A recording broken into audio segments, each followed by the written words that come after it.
for mom and dad and the beauty of having them with us.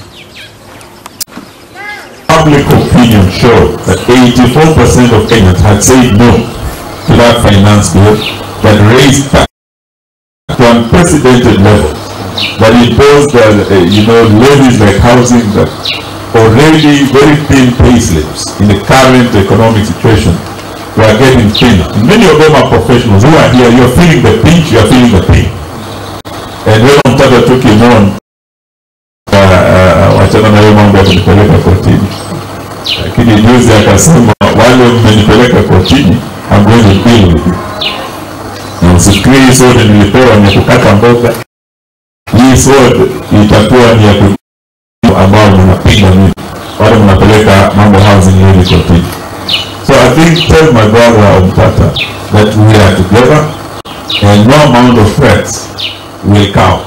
We continue fighting for Kenyans in the new year and until justice is done with this republic. This regime hasn't changed tribalism. That is something that we, as we go into the new year, want to assure you we continue fighting. Even we had issues that we wanted to address. Some of them touch every Kenyan, the cost of living. This Christmas was not a normal Christmas, Bishop. Wakenya wengi Christmas have not enjoyed the way we normally enjoy, and we are hoping that as we go into the new year, that report address some things that were very beneficial to the political class. Some of us refused to sign because they did not address the real issue touching on the ordinary Kenyans. Next year, more taxes are going to come. Taxes are going to go up. Those of you wale ni wafugaji, kuna mpango wa kuanza kutoa pesa kwa kila ng'ombe, kwa kila boma.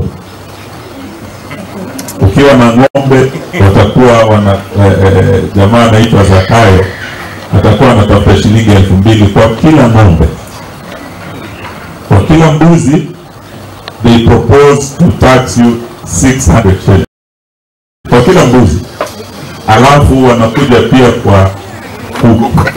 Hali ya mbele, Zakayo akikataa kushukisha ushuru na ongeze, akatai kushuka juu ya mti. We only have one solution. Kufanya nini? Kukata miti.